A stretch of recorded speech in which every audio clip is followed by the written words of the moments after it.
Esto es Corre la Voz en Quince Diario TV, yo soy Horacio Flores. Los aterones de la Cuarta Transformación son muy grandes y muy variados. Andrés Manuel se está encontrando con una serie de obstáculos que seguramente no estaban en el cálculo de lo que podía pasar una vez que se instalara en el poder. Nadie esperaba que el triunfo del 1 de julio fuera tan arrollador. Los cálculos eran que había que prepararse para una defensa dura del voto, para una gran cantidad de movilizaciones para hacer válido el triunfo electoral. Se esperaba un fraude, una operación de fraude como las que habíamos venido viviendo en las elecciones anteriores y que eso impidiera el reconocimiento terso, como se dio, para la elección que pondría a Andrés Manuel López Obrador como presidente de México. Sin embargo, la respuesta de la población en términos de votación fue tan abrumadora que no le dejó más alternativamente al régimen que doblegarse al resultado de los votos. Y una segunda parte de esto tiene que ver con que en las cámaras también se esperaba que fueran víctimas de las fraudulentas costumbres electorales que habíamos vivido en México. Y entonces algunos de los principales colaboradores de Andrés Manuel se refugiaron en las plurinominales. Nadie se esperaba un Senado de la República con una mayoría tan escandalosa del lado de Morena y mucho menos una Cámara de Diputados con una mayoría también que le permite, por mayoría simple, librar muchas de las votaciones que ahí se tienen que dar.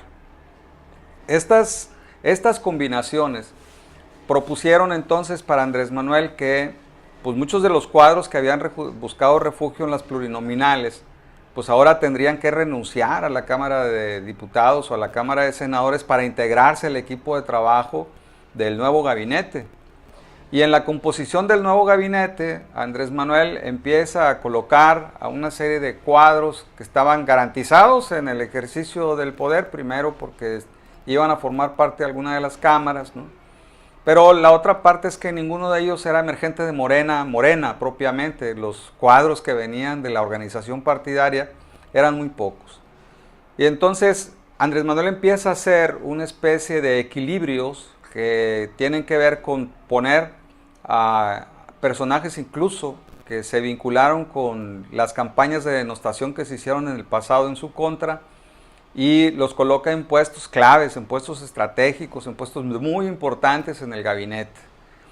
Eso, por supuesto, que entre sus seguidores generó una gran inconformidad y, sin embargo, la confianza que se había depositado en Andrés Manuel hace además que se eleve su popularidad, porque hay sectores de la derecha, sectores del panismo, sectores del priismo que ven con muy buenos ojos la inclusión de estos personajes en el gabinete.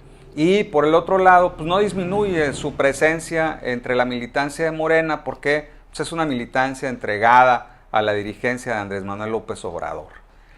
Y luego está el partido. Morena, como partido, se encuentra ahora como el partido más votado. Pareciera ser que es el nuevo PRI para algunos.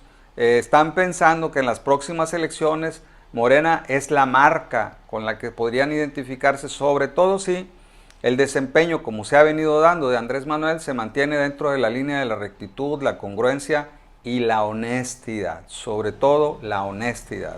Y entonces pareciera ser que las apuestas del arribismo que quiere invadir Morena están puestas del lado de sumarse a ese esfuerzo con el propósito de pues seguir viviendo el presupuesto.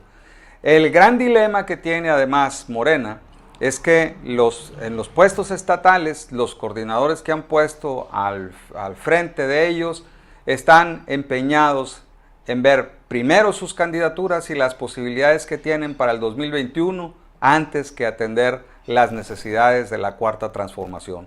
Los grandes atorones de Andrés Manuel tienen que ver con los grupos fácticos, tienen que ver con la suma y los equilibrios de poderes, pero tiene que ver sobre todo y fundamentalmente con la capacidad que tenga Morena de articularse ante esta nueva realidad. Morena no es un partido que esté muy sólidamente fincado en valores ideológicos, sino está sustentado en la base del apoyo a Andrés Manuel López Obrador y la defensa del voto. Hoy tiene que cambiar esa tónica y transformarse en una organización que aspire a detentar el poder y a conducir el destino de la nación. Esto ha sido Corre la Voz en 15 Diario TV. Si te gusta, comparte.